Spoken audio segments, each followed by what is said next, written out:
وہ انسان شادی شدہ ہے پھر بھی آپ کا دل کیوں نہیں مانتا؟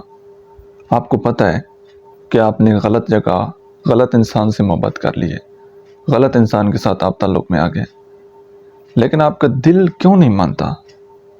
یاد رکھیے گا، دل کو بات منوانے کے لیے کسی لاجک کی ضرورت نہیں پڑتی۔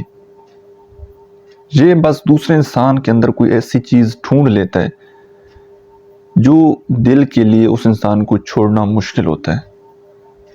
آپ کے دماغ کو سب پتہ ہوتا ہے کہ یار میں نے غلط انسان سے غلط جگہ اٹریکشن میری بن گئی ہے، غلط جگہ ایڈکشن بن گئی ہے، لیکن جب اس کو چھوڑنے کا نام لیا جائے، اس سے دور ہونے کا نام لیا جائے تو آپ کا دل نہیں مانتا، آپ کو پینک اٹیک ہونا شروع ہو جاتے ہیں، اور اسی وجہ سے بہت سارے لوگ ڈپریشن میں ہوتے ہیں اور وہ کسی انسان کو چھوڑ نہیں پاتے۔ اگر آپ بھی اس طرح کی سچویشن میں ہیں اور اس سچویشن سے نکلنا چاہتے ہیں تو اس کے اوپر میں نے بے شمار ویڈیوز اپلوڈ ریڈی کر دی ہیں، یوٹیوب پر اویلیبل ہیں، آپ وہ دیکھ سکتے ہیں۔ ادروائز اگر آپ اس چیز کا فوری سلوشن چاہتے ہیں تو اسی اکاؤنٹ کے بایو میں میرا واٹس ایپ نمبر دیا گیا ہے، آپ پیڈ پرائیویٹ سیشن بک کر کے میرے ساتھ پرسنلی بات کر سکتے ہیں، تو میں انشاءاللہ مکمل آپ کو گائیڈ کر دوں گا۔ Thank you.